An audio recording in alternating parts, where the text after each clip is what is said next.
Ako po ay nag-file ng Certificate of Candidacy para tumakbo ulit ng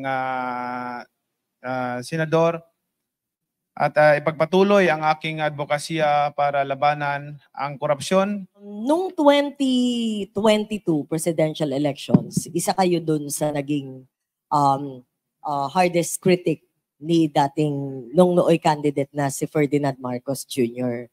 Gaano kahirap sa inyo para mag-consider na una, lumipat sa kanyang partido at ngayon ay tumakbo sa ilalim ng party niya?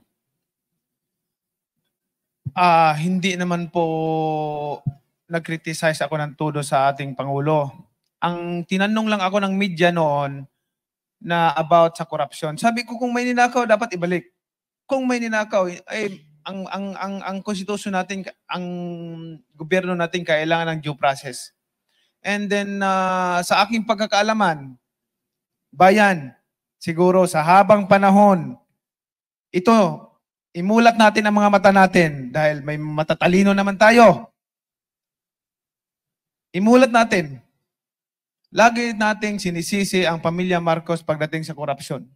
Hindi ba natin nakikita na sa panahon ng Marcos, ang bansa natin number 1 sa ekonomiya? May kurap pang bansa na number 1 sa ekonomiya. Sige. In reality lang ha, in reality lang. Ngayon, hindi kurap ang bansa natin, sad-sad tayo. For how many decades, pabagsak ng pabagsak ang ekonomiya natin. Maraming mga Pilipino na walang trabaho. Yan ang hinahanap ko. Yan ang gusto kong i-establish, yung legacy. Na makagawa tayo ng legacy dito, hindi para magpayaman.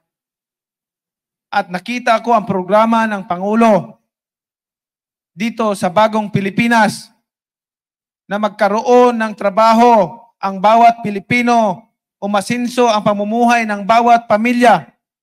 Hindi ba dapat suportahan natin? Hindi pa maganda yan? Sa lahat ng mga nag-criticize sa ating administrasyon, mag-isip po tayo. Hindi ito labanan ng bawat pamilya, kundi ipinaglalaban natin dito ang kinabukasan ng ating bayan, kinabukasan ng sabayanang Pilipino. Lilipas lang din tayo lahat. Alalahanin natin, lilipas lang din tayo. Kahit ano ka man ka-powerful, kahit ano ka man kayaman, kahit ano ka pa kasikat. Tandaan ninyo, pag wala na tayo doon sa mundo, ang maalala ng tao yung ligasiya na nagawa mo sa taong bayan. Ligasiya na nagawa mo sa buhay kung sino yung natutulungan mo. Pero kung ang ligasiya mo, pangit, masama, magnanakaw ka, hindi ka makakalimutan, makakalimutan ka ng susunod na henerasyon. Yun po ang advokasya natin. Yan po ang inahangad natin. Kaya nandito tayo. Tumatakbo para ipaglaban ang sabayan ng Pilipino. Kawawa ang mga mahihirap na tao. At lagi lang naluluko pagdating ng eleksyon. Ang daming pagdating tuwing eleksyon, masakit sa loob ko na makita ang babait lahat ng mga kandidato. Puro pangako, puro pangako. Yun po ang nakikita ko, puro pangako, puro pangako. Kung lahat yung mga pangako na yun natupad, ang yayaman na ng bawat Pilipino, ang yaman na ng ating bansa. Bayan, imulat natin ang ating mga mata. Yung korupsyon na yan, yan ang pinaka-sintro ng problema ng ating bansa. Ultimo revenue income ng ating gobyerno nawawala na. So yun po, kailangan mag-isip tayo ng mabuti. Maraming salamat po. Sen, follow up pa na isa. Para rin maging fair. Kasi isa yung family ninyo, ang ngayon ang parang ang madalas na sinisilip ng mga critics na mga tumatakbo, lalo na yung mga independent, yung pamilya na sabay-sabay na tumatakbo. At marami ngayon nagsusulong na meron isang grupo, alyansa na nagkakaisang mamamayan, 6 ang tawag sa kanila.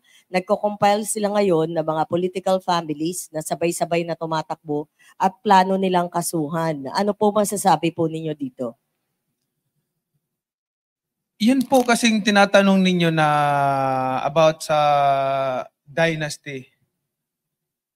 Alam niyo po ang constitution natin, ang batas natin nagsasabi na lahat may karapatan na tumakbo basta ikaw ay qualified sa mga requirements. Ano yung qualification na yun? Marunong ka bumasa, marunong ka sumulat. Pagka hindi mo pinatakbo yung isang tao, inalisan mo ng karapatan. Contradict naman doon sa ano. Ngayon, yan ang clamor nila. Kung may batas na mapasa about sa anti-dynasty, why not? Bakit hindi natin sundin? I-implement natin. Wala pong problema. Ang akin dito hindi para sa pamilya. Ang akin dito hindi para sa sarili ko, kundi para sa bayan. Kung paano umunlad ang ating bayan. Pero, sasabihin ko sa inyong totoo, ito ang reality sa larangan ng politika ngayon. They make politics as a business. 98% o 99% dito sa bansa natin. Hindi ko naman nila lahat. Mayroon namang mga honest dyan. Pero pag nandyan na sa posisyon, gahaman sa pera, gusto magpayaman, at hindi iniisip ang kinabukasan ng mga Pilipino. Iniisip ang kinabukasan ng sambayanang Pilipino at sa mga susunod pang henerasyon. Katulad ng sinasabi ko, ulitin ko ulit. Tandaan ninyo, lilipas din tayo dito sa mundo. Wala tayong madadala. Kahit ano ka pa kayaman, kung sino ka man, wala tayong madadala dito sa mundo, doon sa hukay, sa libingan natin. Yan lang po, alalahanin natin. Kung pag nagbo-boxing kayo, naabangan ng public yung inyong laban, sa pagbabalik nyo sa Senado, ano yung mga dapat nilang abangan, yung mga panukalang batas na ipupush po ninyo? Thank you. Alam mo, may mga importante akong batas na naipasa nung ako ay senador. Mayroon tayong naipasang 51 laws na sa Senado. At isa sa pinaka-importante doon na gusto ko yung Bible holiday. And then yung pangalawa, yung OFW handbook na hindi pa na-implement. Maganda sana yon para protection sa ating mga OFW. Para in case na may mga emergency, mayroon silang matawagan, mayroon silang masasandalan.